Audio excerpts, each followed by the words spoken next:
Every time you break the ice at a party, you are echoing a centuries-old act that once determined whether entire port cities survived the winter. And it had nothing to do with conversation. In the thick of winter, ports along the Baltic and North Sea faced a problem that could shut down entire economies overnight: ice. When the Øresund Strait froze, ships carrying grain, timber, and iron were stranded for weeks. Port officials watched as toll revenues dropped. Records from Lübeck show a 12% decline during just 2 months of ice blockage in 1543. Insurance premiums spiked, and merchants paid special levies just to fund crews who could clear a channel. The Sound toll register, kept by the Danish crown, notes years when the Sound was closed by ice and lists payments for teams to hack through the frozen water. In those moments, the difference between a bustling market and empty docks came down to whether someone could literally break the ice. Dr. Laura Maguire, a maritime historian, puts it this way: for ports like Lübeck, a single freeze could mean the loss of a season's profits. The pressure to reopen trade routes was enormous. Icebreaking wasn't just practical, it was survival. On the frozen harbors of Amsterdam and Oulu, icebreaking wasn't just a desperate act.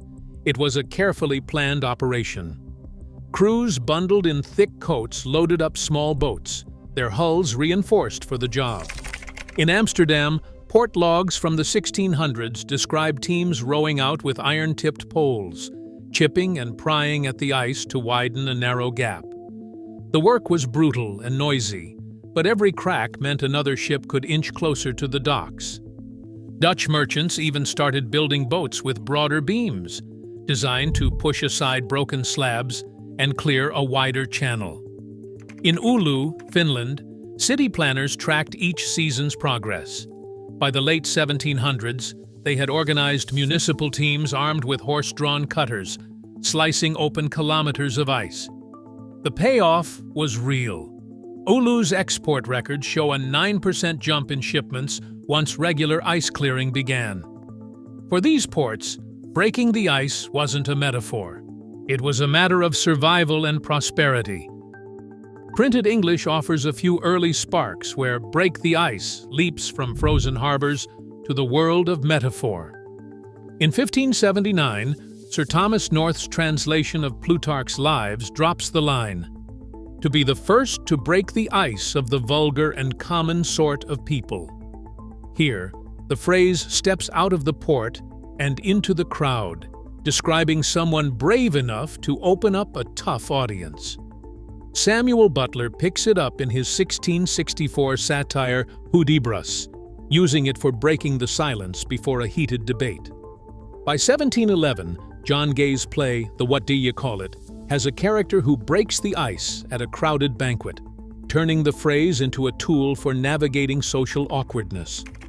Dr. Harriet Evans, a lexicographer at the Oxford English Dictionary, explains, "These early literary uses show the phrase was not just a sailor's term.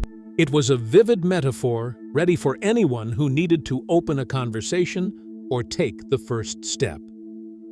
Each citation is a breadcrumb, leading from the docks to the drawing rooms, and showing just how quickly a practical phrase can become a social lifeline. A quick look at the data tells its own story.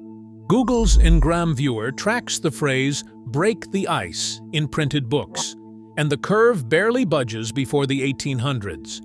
Then something clicks. Usage shoots up, climbing through the 19th century and peaking in the 1960s. It is not just literature. Newspapers, business manuals, and etiquette guides all start to use the phrase, turning it from a clever metaphor into everyday language.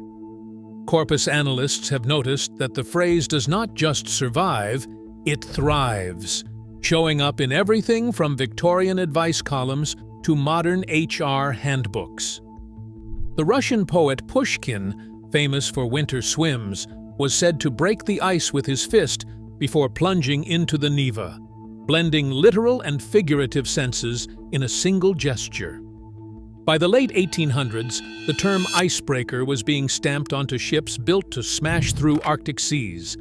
And by the 1970s, icebreaker had become a staple of business workshops and tech conferences.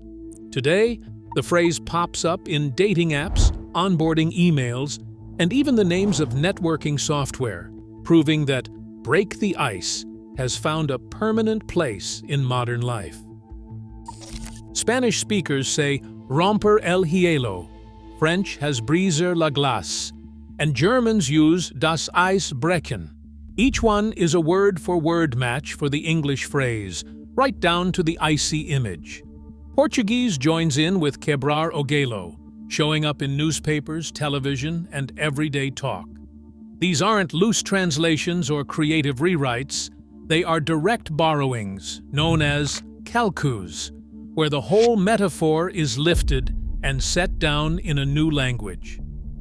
Flip through phrasebooks or check language learning videos, and you will find these expressions lined up side by side. Proof that the idea of smashing through an awkward silence is just as appealing in Madrid, Paris, Berlin, or Sao Paulo. Some languages swap out the hammer for a little warmth. Russian speakers talk about melting the ice. Rastopit liod, where a friendly story or a gentle gesture thaws a frosty mood.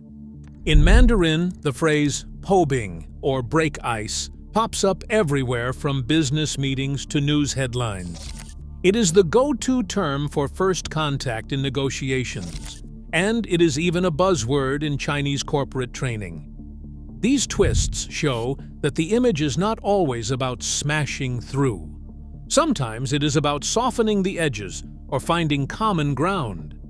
Whether it is a thaw or a shatter, the idea of clearing a path runs right through modern workplaces and social circles worldwide. Language still cracks barriers today, one phrase at a time. How we connect keeps evolving, but we're always searching for ways to make that first moment easier. What's your favorite icebreaker?